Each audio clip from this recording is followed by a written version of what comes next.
दोस्तों, मेरे चैनल में आपका स्वागत है। दोस्तों, ये कहानी केवल मनोरंजन के उद्देश्य से बनाई गई है। कृपया इसे दिल पर ना ले। रोमांटिक कहानी। एक बारिश भरी रात की शुरुआत। रात के 12 बजे थे। घड़ी की सुइयां धीमे धीमे समय की गति को माप रही थीं। बाहर हल्की हल्की बारिश हो रही थी और बिजली की कड़क से आसमान कभी कभी चमक उठता था। मैं अनन्या, 22 साल की, अपने कमरे में बिस्तर पर लेटी हुई थी। घर में सन्नाटा पसरा था। मेरे माता पिता और भाई बहन एक पारिवारिक शादी में गए थे और मैं घर की देखभाल के लिए रुक गई थी। मेरे साथ सिर्फ मेरे चचेरे भाई आरव, 28 साल के थे, जो कुछ दिनों के लिए हमारे घर रुके थे ताकि मैं अकेली ना रहूं।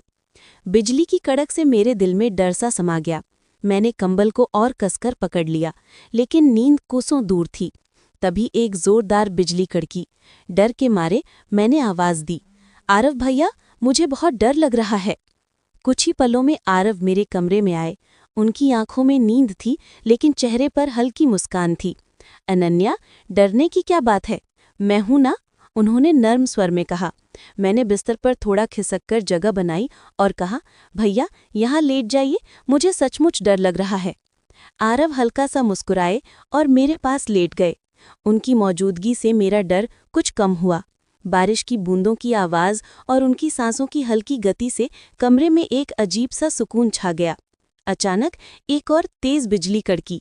मैं डरकर आरव से लिपट गई। मेरे दिल की धड़कन तेज थी और उनकी बाहों में मुझे एक अनजानी सी गर्माहट महसूस हुई। कुछ देर तक मैं वैसे ही लिपटी रही। फिर धीरे धीरे मुझे एक अजीब सी भावना ने घेर लिया। न डर, न घबराहट, बल्कि कुछ और, जैसे कोई अनकहा एहसास मेरे दिल को छू रहा हो। आरव ने मेरी पीठ पर हल्के से हाथ फेरा और कहा, अनन्या डरो मत, मैं हूं ना। उनकी आवाज़ में इतना सुकून था कि मैं उसमें खो सी गई। धीरे धीरे हमारी बातें शुरू हुई। उन्होंने मुझे अपने कॉलेज के दिनों की कहानियां सुनाई, कैसे वो अपने दोस्तों के साथ रात भर बातें करते थे और कैसे उनकी पहली पसंद की लड़की ने उन्हें एक बारिश में भीगते हुए देखकर छाता दे दिया था। मैं हंस पड़ी। भैया, आप तो बहुत रोमांटिक हैं। वो भी हंसे और बोले, अरे अब तो बस पुरानी यादें बची हैं। लेकिन तुम बताओ, तुम्हारा दिल क्या कहता है? कोई खास दोस्त है स्कूल में? मैं शर्मा गई और बोली, नहीं भैया, मैं तो बस पढ़ाई में डूबी रहती हूँ। उनकी आंखों में एक चमक थी, जैसे वो मेरे शब्दों के पीछे की अनकही बातों को पढ़ रहे हों। उस रात हम बातें करते करते सो गए। सुबह जब मैं उठी तो आरव पहले ही उठकर नाश्ता बना रहे थे। मैंने हैरानी से पूछा, भैया आप किचन में? वो हंसे, हाँ, तुझे डर से बचाने के बाद अब भूख से भी बचाना है। उनकी इस बात पर मेरी हंसी छूट गई। उस दिन हमने साथ में नाश्ता किया और फिर वो अपने काम पर चले गए। शादी का सीजन और अनन्या का अकेलापन। जून का महीना था। गर्मी अपने चरम पर थी और शादियों का मौसम भी जोरों पर था। मेरे घर में खाला की बेटी की शादी थी और सबको वहां जाना था, लेकिन घर को अकेला छोड़ना ठीक नहीं था क्योंकि चोरी का डर रहता था।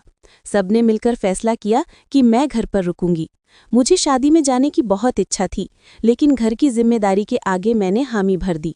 पापा ने आरव को फ़ोन किया, आरव, कुछ दिन के लिए अनन्या के साथ हमारे घर रह सकते हो?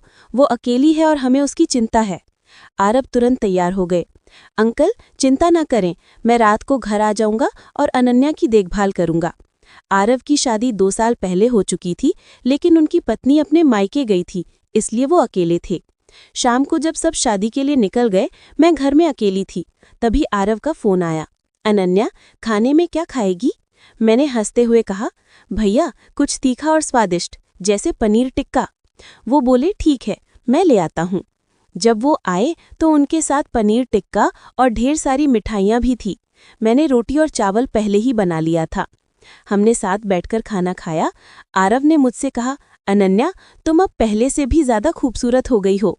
उनकी तारीफ सुनकर मेरे गाल लाल हो गए। मैंने हंसकर कहा, भैया आप भी तो कम हैंडसम नहीं हैं, चाची कितनी लकी हैं। वो हंसे और बोले, अरे शादी के बाद तो बस काम और घर की भागदौड़ है, लेकिन तुम्हारी हंसी देखकर पुराने दिन याद आ गए। खाने के बाद हम देर तक बातें करते रहे। रात के 1 बजे तक हम हंसते बतियाते रहे। आरव की बातों में एक अजीब सा जादू था। वो हर पल को हल्का और खुशनुमा बना देते थे। फिर मैं अपने कमरे में सोने चली गई और वो अपने कमरे में। एक अनकहा एहसास। अगले दिन सुबह मैं जल्दी उठी और नाश्ता बनाने लगी, लेकिन आरव अभी भी सो रहे थे।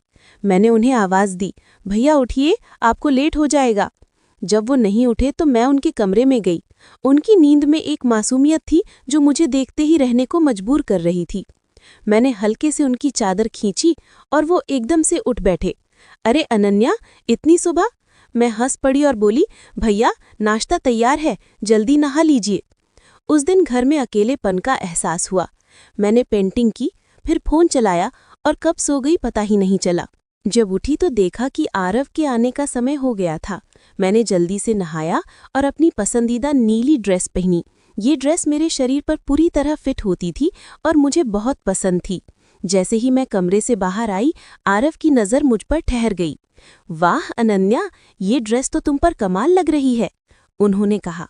उनकी तारीफ में एक गहराई थी जो मेरे दिल को छू गई। उस रात बिजली चली गई। गर्मी से मैं पसीने में भीग चुकी थी। आरव ने अपने फ़ोन की टॉर्च जलाई और बोले, अनन्या गर्मी बहुत है, चलो खाना बनाते हैं। हमने मिलकर खाना बनाया।